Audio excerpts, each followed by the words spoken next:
So again, what is vitamin D? It's a sunshine vitamin, and this is a kind of a cartoon, but it's just to highlight that you and I are the naked ape.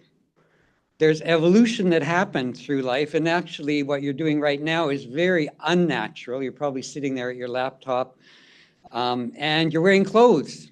You've got a vitamin D factory in you, and it responds to sunshine. So what are you doing here? Where did you come from? Where do our relatives live? This is a map of the world indicating the regions in which our relatives, apes and monkeys, naturally habitat. And where did we come from? Our species originated around Ethiopia. This is where we came from. The first human beings, what color was their skin? Was it white like most of you? The natural default color of the skin of the human species is black skin. It's good. It makes the right amount of vitamin D for that environment. It protects you from sunburn. It's a natural sunscreen. Furthermore, here's a different kind of a graph. It shows you latitude, the equator's here, and the y-axis is how light is the skin of the individuals in the populations surveyed. So as you go south from the equator toward New Zealand, the people who live there traditionally have lighter colored skin.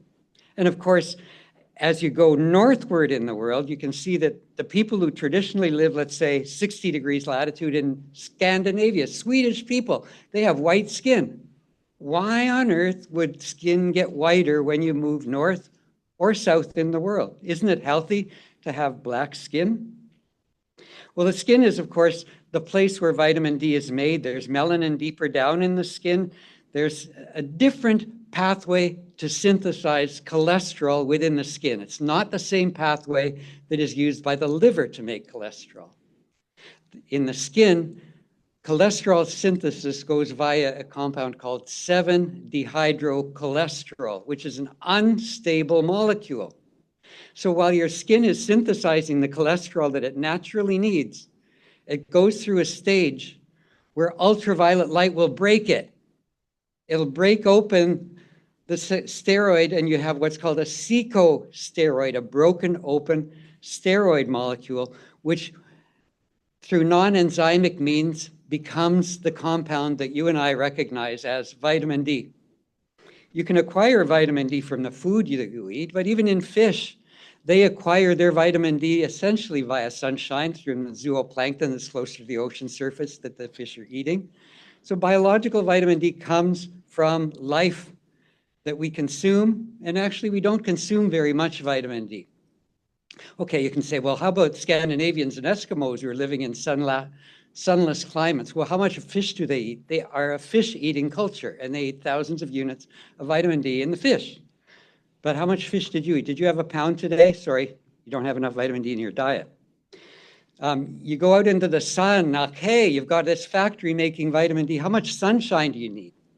You need ultraviolet light in order to break open 7-dehydrocholesterol to make vitamin D. Okay, how much ultraviolet light have you had lately? Well, one easy index is the shadow rule. On a bright day, in order to make vitamin D, you need the sun to be higher than 45 degrees above the horizon. And it just so happens, if the UV index is less than 3, the shadow happens to be longer than you are tall. And if the UV index is less than 3, you can go out with your bathing suit, lie in the sun, you won't get much vitamin D. In other words, your shadow has to be shorter than your height in order to produce sufficient vitamin D from sunshine. And if you don't have enough sunshine, as Africans migrated away from tropical regions, they didn't have enough vitamin D because they have a natural built-in sunscreen. Very type 6 skin has almost a built-in UV blocking agent of about 6 compared to a white person. And if you don't have enough vitamin D, you end up with rickets. Okay, so what? Bent bones, but there's something worse. A girl that develops rickets looks more like this, and she will not have babies. Why would rickets prevent you from having a baby? Because it's not just the long bones that are bending, it's your pelvis. And if your pelvis is too narrow, you have what's called cephalopelvic disproportion. In other words, the baby's head is too big for vaginal delivery and you die in childbirth. So this is a natural selection for what? People who have the ability to make more vitamin D from sunshine. And what people are those? Those who in northern latitudes have lighter skin color. So vitamin D is why many of us have white skin. Sun protection is why many of us have black skin in tropical regions. The way a person looks is just a factor of the environment. There's no such thing as race.